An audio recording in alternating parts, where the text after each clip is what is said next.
Seguinte dos Varé. Esses objetos guardam o tempo e congelam o vento.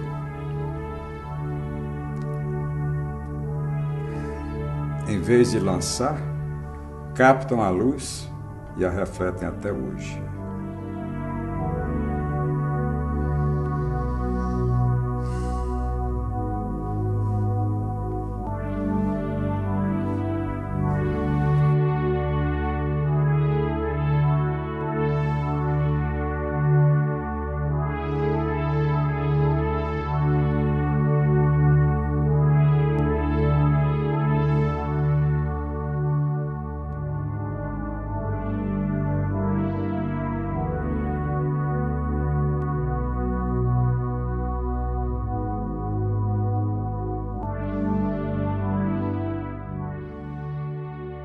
A história da vida do meu pai foi muito marcante na nossa vida.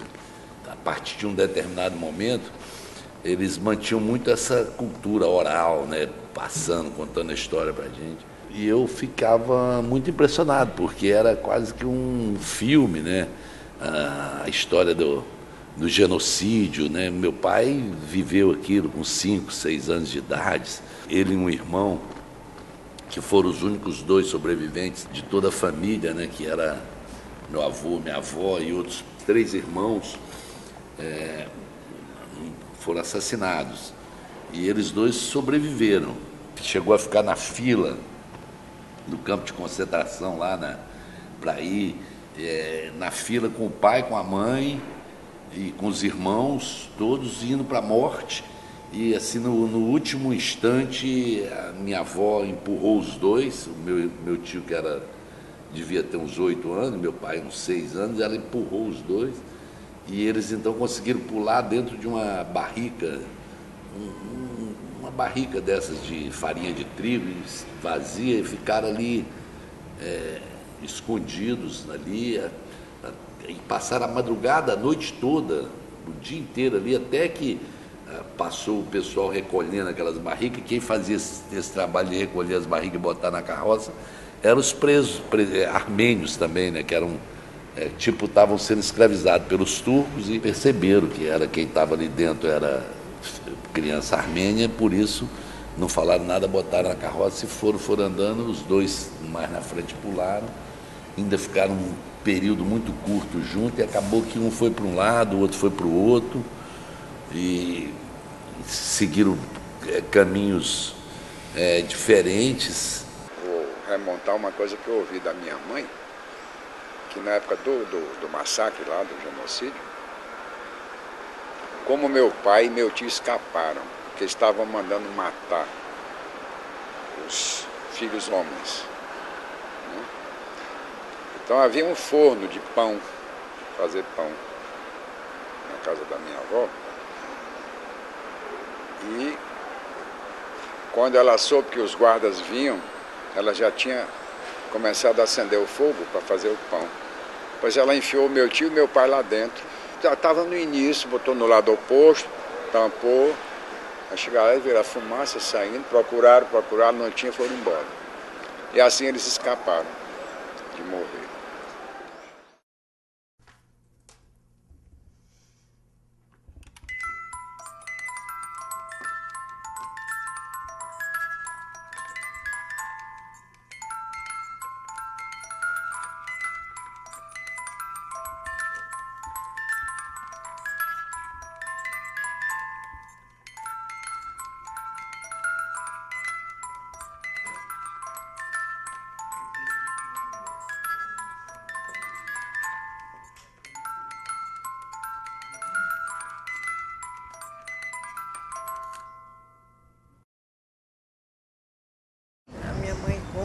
Que o irmão dela, mais velho, ele escapou porque vestiu-se de mulher e ficou no meio das mulheres. Por isso que ele escapou. Então, naquela época, eles pegavam aquelas senhoras que estavam gestantes, por perversidade, eles matavam aquelas que estavam grávidas. Amarravam no poste, abriam uma barriga e tiravam a criança na frente da família. Ela disse que o braço do meu avô, que era do pai dela, tinha um cachorro. E levaram, mataram. Primeiro mataram os homens, depois os rapazes, foram matando assim. E ela conheceu porque o cachorro trouxe o braço do meu avô, por causa da camisa também, ela conheceu. Eu lembro que o papai sempre contava com muita tristeza como o pai dele desapareceu. Ele foi retirado da família e nunca mais voltou. Então, depois de algum tempo, ficaram sabendo que ele foi decapitado. E meu pai nunca esqueceu a morte do pai dele e sempre contava para nós. Contou também que a vovó, a mãe dele, com os filhos, tiveram que caminhar no deserto de Derzor.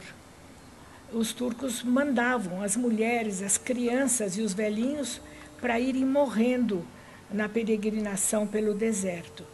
Mas a vovó teve uma sorte muito grande.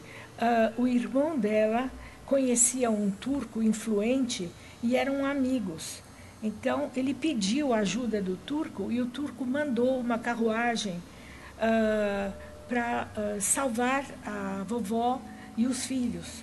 Então, dessa forma, eles escaparam da morte, com a ajuda do tio armênio, amigo de um turco. A vovó também sempre contou assim tragédias terríveis que elas ficaram sabendo, de mulheres estupradas, mulheres que foram mortas e jogadas no rio, viram os rios cobertos de sangue, histórias assim escabrosas, e a gente cresceu com essas histórias tristes, né? A mamãe contou um lance assim que ela tinha perdido a mãe de vista e ela estava com muita fome, ficou dias fora da casa. Nisso uma senhora viu ela, criança, assim, sentada em cima de uma pedra e deu alimento para ela. E a mamãe então conta essa experiência de fome e isolamento.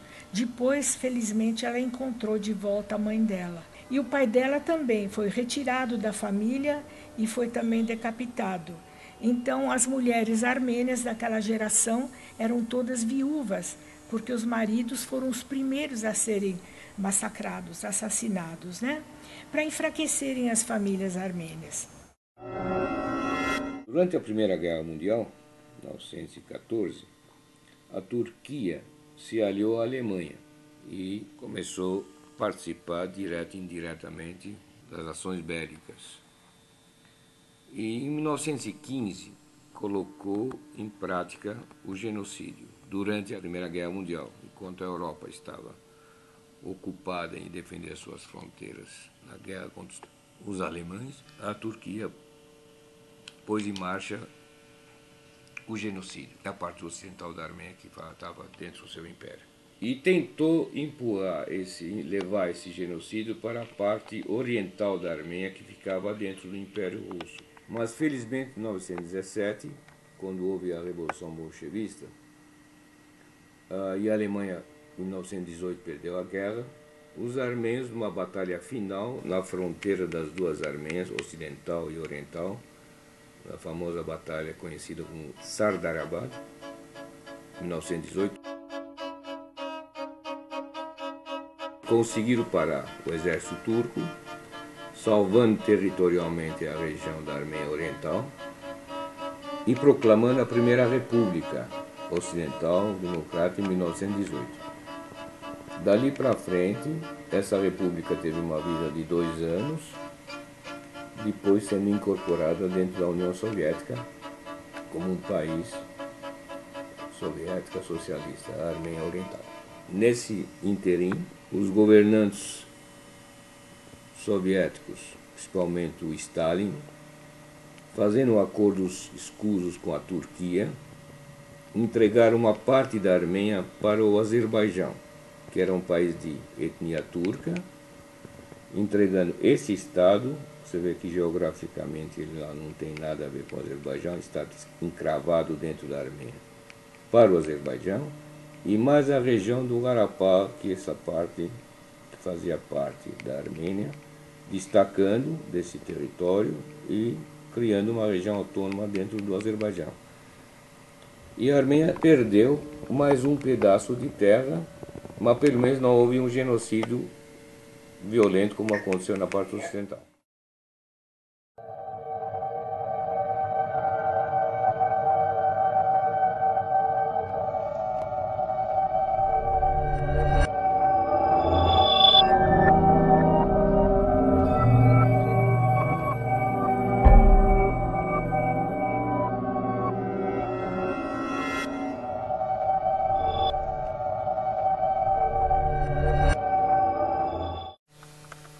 nós viemos para cá, porque o irmão do meu marido já estava aqui, um tio dele estava aqui, e fez a chamada. E nós viemos.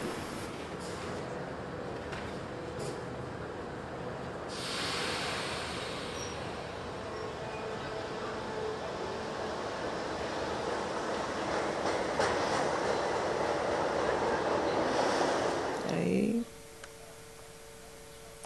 para mim foi muito difícil, porque era muito nova e tinha que atravessar uma vida muito difícil, longe de meus pais. A noite inteira eu chorava, queria voltar, mas meu marido disse que não.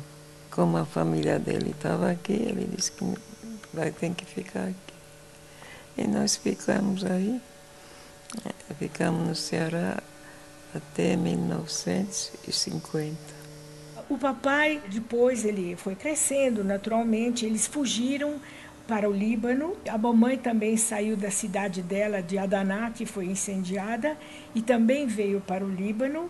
Então, Deus fez com que os dois se encontrassem e se apaixonassem e se casaram lá no Líbano.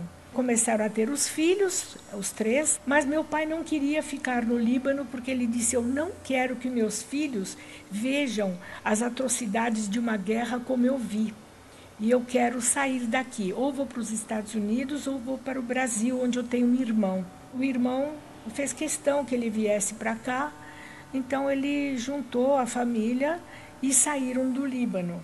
Eu lembro perfeitamente a despedida dos nossos tios que ficaram no Líbano. Então, eles foram de barco até o navio. E eu lembro perfeitamente os acenos de mão despedindo da gente. E eu lembro também trechos da viagem de navio. Pelo que eu sei, era o seguinte: os irmãos, pelo menos do meu pai, foram mortos lá durante o genocídio.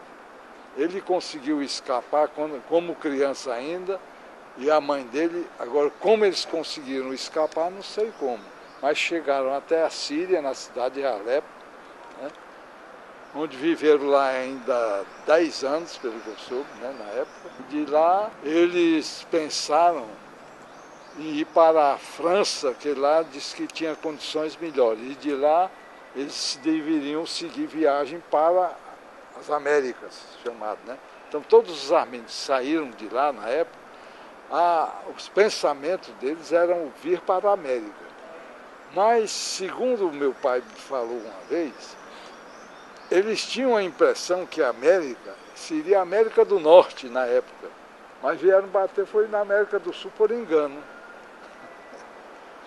Lá em São Paulo eles souberam que tinha já um armênio aqui no Ceará, em Fortaleza, aí eles acharam de vir para cá, porque para eles, como não sabiam ainda falar a língua, ficaria mais fácil de se adaptar aqui. Eu nasci lá, em Dirabos. Eu vim para cá já bem grandinha, já até acho que já andava. Nós passamos 3 meses na França antes de vir para o Brasil, porque lá também tinha uns tios nossos e levava a gente para passear. Isso é contado pela mamãe, sabe? Eu acho que tem uma característica que difere do armênio que vem embora, é muito diferente daquele do japonês, do italiano, que o cara saiu, a maioria deles saiu para tentar uma nova perspectiva de vida, né? É diferente de você ter que meter o pé, né? O armênio não teve opção.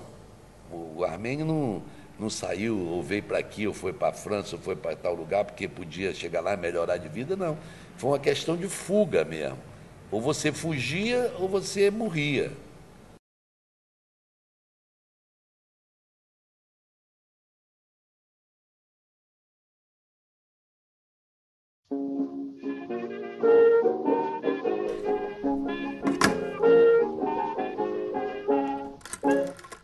Chefe da folia pelo telefone manda me avisar que com alegria não se questione para se brincar. Ai, ai, ai, é deixar mágoas pra trás, oh rapaz. Ai, ai, ai, fica triste se é capaz de velar. Por que Brasil? Porque uma das irmãs do meu pai, que por sua vez tinha escapado do genocídio, por razões da família se reencontrar, escolhemos o Brasil. O meu pai escolheu o Brasil, embora outros irmãos que tinham escapado deles tinham parado em outros países, nos Estados Unidos, na própria Armênia. Mas nós viemos para o Brasil em 1963 e dali para frente eu desenvolvi minha vida aqui. Hoje eu sou um cidadão brasileiro, tenho filhos brasileiros, mas nunca deixo de me interessar pela história, a origem da minha família. Então, faço parte daquele grupo de imigrantes no Brasil que veio por motivos de sobrevivência e não por procurar a América. Pela estupidez que tinha, né? A estupidez levada pelo poder, pela vontade de dominar, e foram conseguindo, tanto que o Império Otomano foi um império poderosíssimo e eles foram fechando o cerco e que houve um embate. E esse embate vinha por convicções religiosas, inclusive, por ser um povo cristão. Foi uma opção, os armênios se tornaram cristãos. E isso era inaceitável, na opinião dele, com esse mesmo fanatismo que a gente vê aí hoje, esse fundamentalismo no mundo inteiro hoje, que está matando, explodindo, mantendo essas guerras, é um pouco isso. Como é que você explica hoje, né, Israel, e turcos e árabes, e Líbano e Síria, e terrorismo, essa estupidez humana, a desumanidade do humano. Não acho que tinha isso. Os armênios incomodavam isso, porque queriam ser eles mesmos. Os turcos, eles têm raiva não só dos armênios, como de todos os povos que eles tinham, todos os territórios que eles tinham invadido, eles ocupado. Um pouco por razões religiosas, um pouco por razões econômicas, um pouco por razões de xenofobia, de tentarem fazer uma limpeza étnica, uma coisa que eles gostam de falar. Sempre, inclusive, o líder máximo deles repetia isso, falava: a Turquia tem que ser só para os turcos, a etnia turca não pode ter. E, obviamente,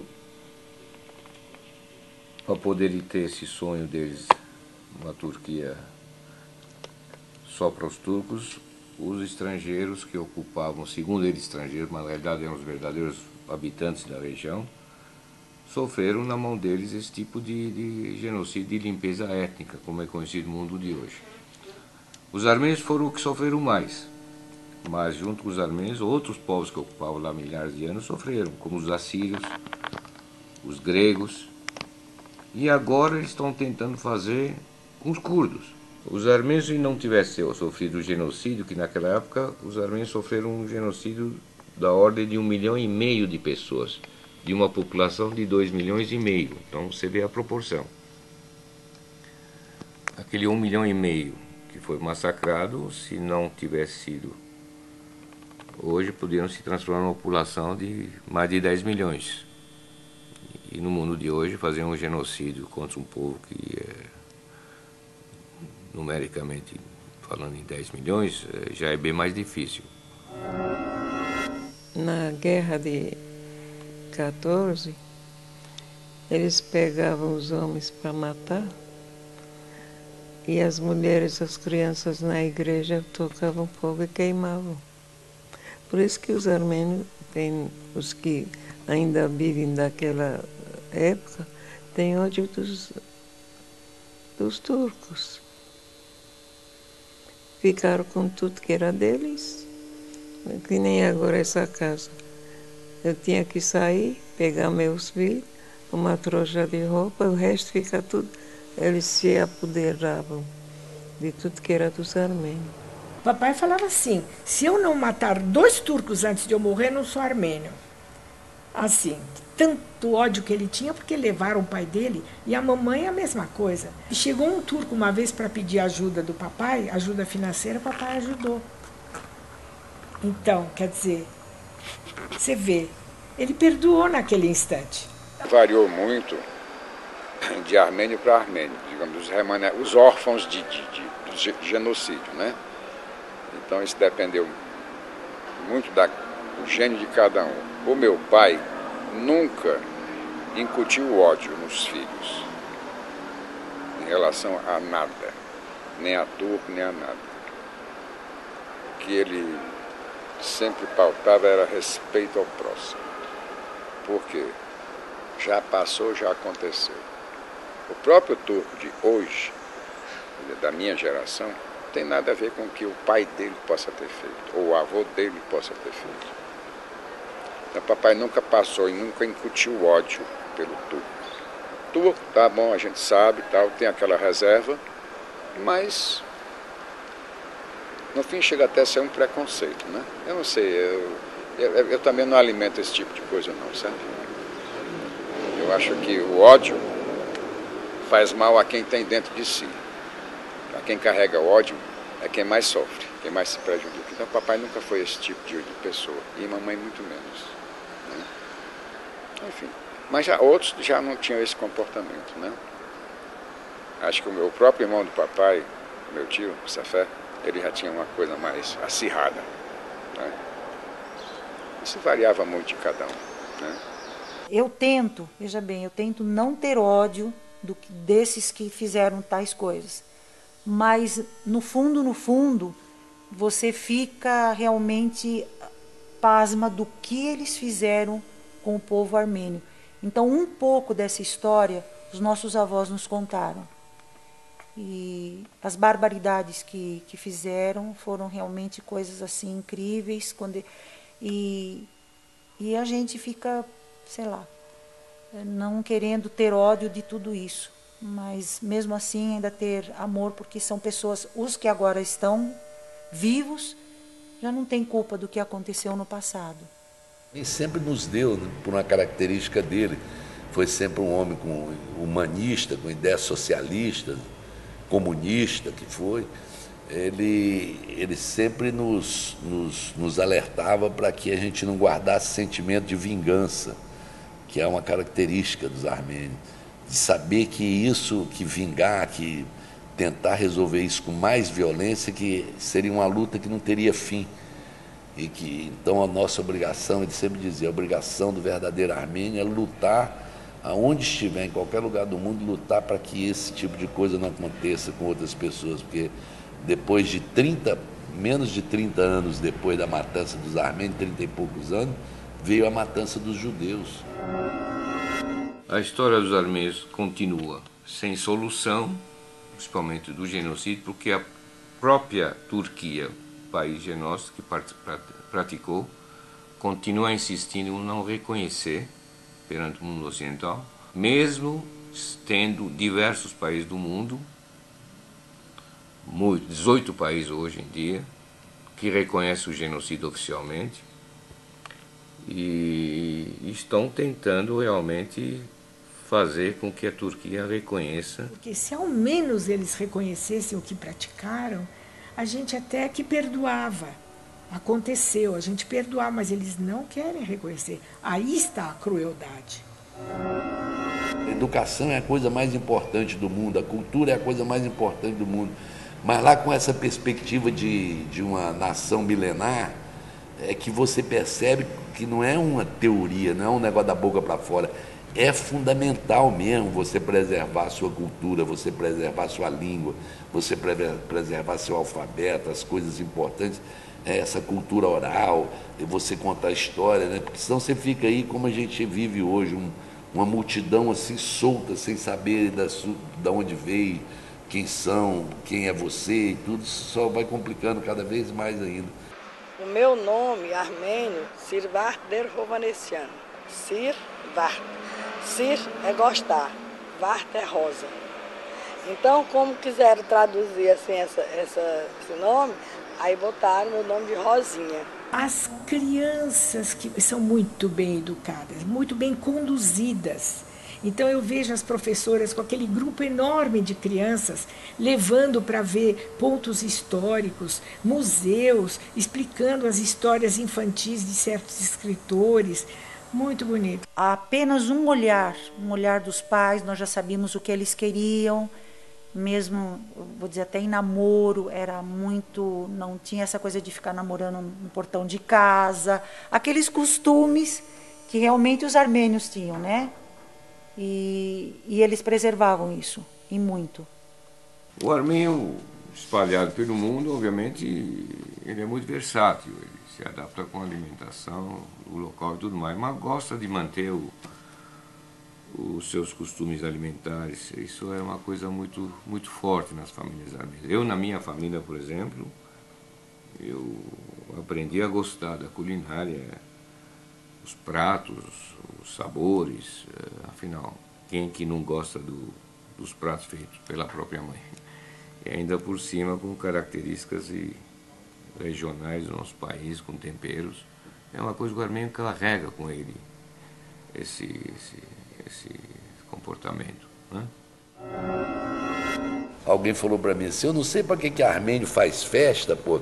Quando ele se reúne, começa a beber e cantar, daí a pouco tá tudo chorando, se abraçando, mas tudo chorando. Mas é um pouco isso, é uma coisa muito linda, né? Talvez eu não conheço, né, ninguém que conviva tanto com essa dialética perfeita, né, assim, profunda, que é ser feliz sendo absolutamente triste e ser triste sendo absolutamente feliz.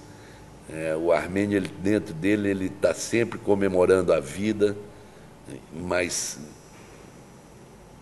sem hora nenhuma perder a consciência da morte. O armênio tem uma série de características, não vou me referir ao físico, não, de comportamento. O armênio é um povo muito trabalhador por natureza, muito criativo, muito empreendedor e, ao mesmo tempo, um povo muito sentimental e muito solidário, não só com seus próprios concidadãos, como com qualquer... O armênio é um povo alegre, na hora alegre, triste na hora que precisar, mas muito solidário. Tanto é que essa característica, acredito que tenha dado vida aos armênios da diáspora. O armênio é um povo muito solidário. Então, é uma característica mesmo, a solidariedade. A partir daí, então, eles mutuamente se ajudam, se socorrem, entendeu? E mais ainda quando chegaram aqui numa condição adversa, né? De terra estranha, alimentação estranha, costumes estranhos, idioma estranho, tudo. Então, mais ainda eles se congregavam. Mas, independente disso, qualquer lugar do mundo, onde você esteja, que tiver outro armênio, ele é solidário a você, independente de circunstâncias, né? É natural de quem passou por isso. Você, eu acho que despertou isso. A gente tem um amor muito grande pelas pessoas e isso se reflete quando a gente vê. Sabe o que eu acho? É que todo armênio se sente órfão. A grande verdade é essa, porque o cara perdeu o avô, perdeu a avó, perdeu o pai, perdeu a mãe, perdeu alguém. Tem dentro de si essa história de que alguém na sua família um dia ficou sozinho no mundo.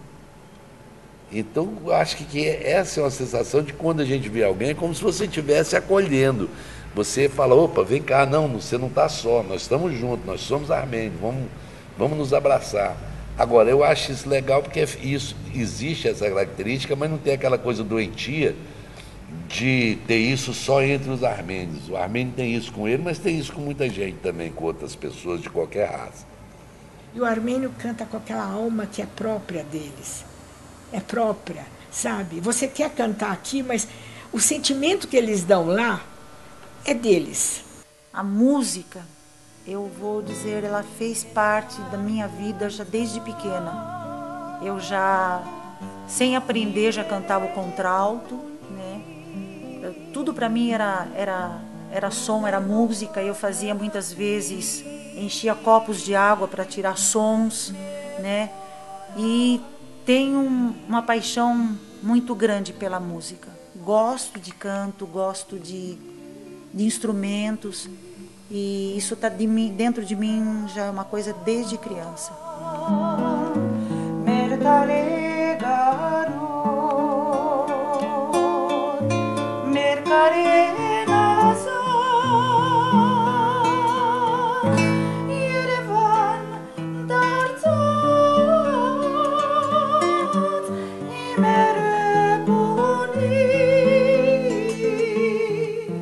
Eu creio que essa relação com a música, com a arte, porque eu sempre fui muito também de fazer teatro na escola, eu recitei muitas poesias, uma vez fui convidada até a recitar num programa armênio, uma poesia, e isso está dentro de mim, já é coisa desde criança. Sempre foi uma qualidade, uma virtude dos armênios, esse ofício manual de criação, seja em pedra, seja em madeira, seja com um pincel ou com tecido. O armênio sempre teve a arte presente. Assim, eu tive a oportunidade de conhecer vários artistas, alguns já de renome internacional, outros ainda iniciando a carreira, mas com notável talento. Assim, são pessoas que... É um povo muito ligado à arte, além de produzir, valoriza. Então, quando eu falava que era fotógrafo, as pessoas já tinham um comportamento mais interessante, assim, elas se abriam de uma maneira natural, sem forçar uma pose ou nada, as coisas iam acontecendo naturalmente. Tem certos sentimentos que, se você não expressá-los de uma forma artística, se você não transformá-los em poesia, se você não transformar em música, em dança, e interpretar, é grande demais, é violento demais para o ser humano. Então eu tenho a impressão que o armênio, ele precisava, além de viver, ele precisava transformar isso numa representação maior do que o cotidiano da vida podia oferecer, né? E então eu tenho a impressão que era uma fuga mesmo, né? Um caminho que eles tinham para expressar, para dizer a necessidade de você. A arte é muito a necessidade. Tem gente que passa pela vida e não tem necessidade de falar: ei, eu existo, né? O artista tem um pouco isso, ele quer dizer para os outros: ei, eu existo, eu estou aqui. Isso até do ponto de vista de individual, de qualquer lugar. Mas do ponto de vista de quando você vê isso com muita gente, como os armênios, é uma necessidade de falar: nós existimos, nós queremos. Agora, a maneira mais educada da gente dizer que nós existimos é através da arte, mostrando que é através da arte. Era outra característica o comércio, os negócios, né? A questão de negociar, de sobreviver. Aí isso ficou no sangue do armênio. Todo armênio é um artista, dá a impressão que é nacionalismo exagerado, né? E não é. A gente, indo e vendo com os olhos, comprova que é verdade. Isso vem de uma coisa um pouco acima, chamada sensibilidade. Então, a sensibilidade, ela se faz presente permanentemente, na diversidade ou não. Aí a criatividade surge. Porque o cearense não tem aquela história de dizer que na desgraça que ele faz a piada, a melhor piada. Então, na dificuldade, então eles vão despertar para a arte. Meu pai sempre dizia: armênio nasceu para ser artista ou para ser rico. E ele nem falava artista, ele falava: armênio nasce para ser boêmio, vagabundo, ou nasce para ser rico. Infelizmente, você nasceu para ser boêmio e vagabundo. Ele sempre me dizia. Eu falei: não, mas eu quero passar para o outro lado, pai. Não tem vaga, brincavam muito ele. Todo armênio que mora na diáspora tem um sonho de um dia ir visitar a Armênia ou mandar seus filhos para se inteirarem da cultura. Nós estivemos na cidade de Vanatsor, com um grupo bem grande de crianças, onde eu pude perceber a arte dessas crianças, seja no cantar, nas poesias também, em tocar instrumentos, em danças, dramatizações. Foi algo que me impressionou muito, de ver aquelas crianças, a inteligência delas e também a forma como eles nos acolheram. Eles são muito receptivos. Tive a oportunidade de ir em algumas casas e ver o quanto eles fizeram por nós. O que eles tinham, o pouco que eles tinham, eles colocavam diante de nós e faziam talvez mais do que podiam fazer. E a que mais me impressionou realmente foi quando eu vi o Monte Ararat. Aquilo me deixou muito feliz. Eu não sabia, não conseguia nem expressar o que eu senti ao ver o Monte Ararat. E eu agradeço a Deus por essa experiência que Ele me deu de estar ali com o povo armênio, de estar pisando ali na terra armênia, que muitas vezes eu não acreditava aquilo. E aconteceu um negócio assim que me marcou demais, porque no imaginário da gente, além dessas histórias todas que parecem inverossímeis, a Armênia ainda tinha um negócio da Bíblia, né? O Monte Ararat, aonde a Arca de Noé parou. Você imagina o que isso não mexe com a fantasia, com a imaginação de uma criança, pô, vendo essa história toda e misturava os animais descendo da arca, o dilúvio. A religião faz parte da identidade armênia. Então, o nacionalismo e a armenidade e a fé cristã caminham juntas, elas estão amalgamadas.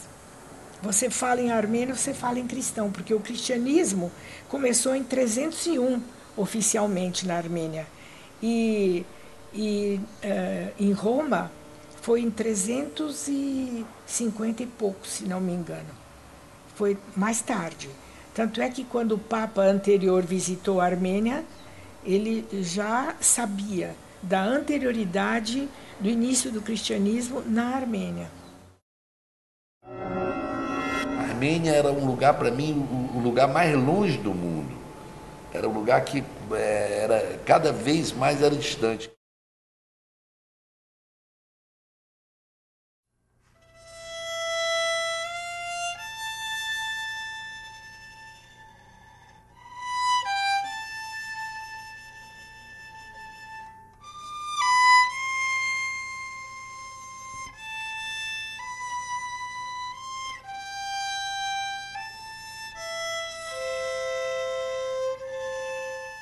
Quando eu concretizei aos 55 anos de idade, eu não conseguia imaginar que aquela coisa que na minha vida toda foi só imaginação, de repente estava sendo concretizada.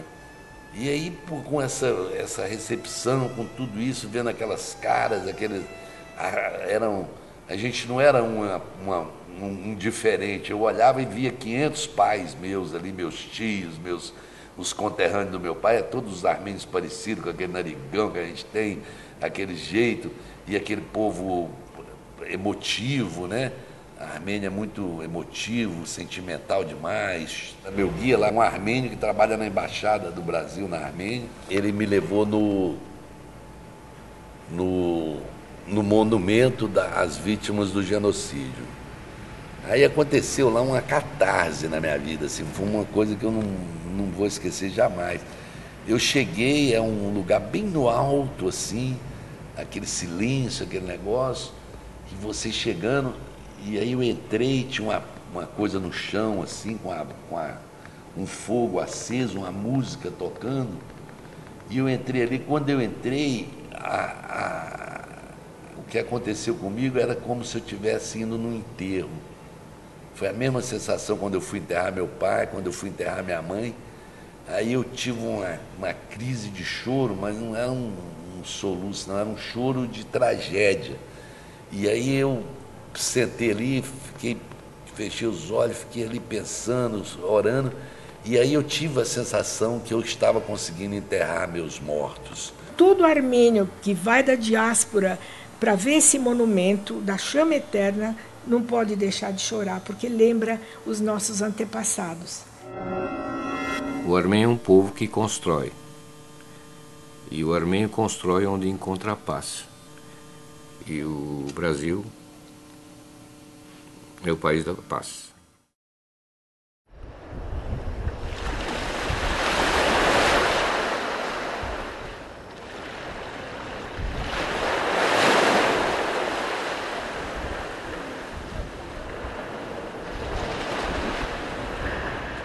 por isso que o armênio se desenvolveu, se deu muito bem. E hoje tem uma pequena colônia armênia aqui em São Paulo, Brasil. Eu repito as frases do meu pai, que de vez em quando ele fala, filho, por exemplo, nós estamos aqui no Brasil, e se você quer continuar sendo um bom armênio, primeiro torne-se um bom brasileiro. Você se tornando um bom brasileiro, você vai poder valorizar as duas culturas por igual. Isso é o mais importante.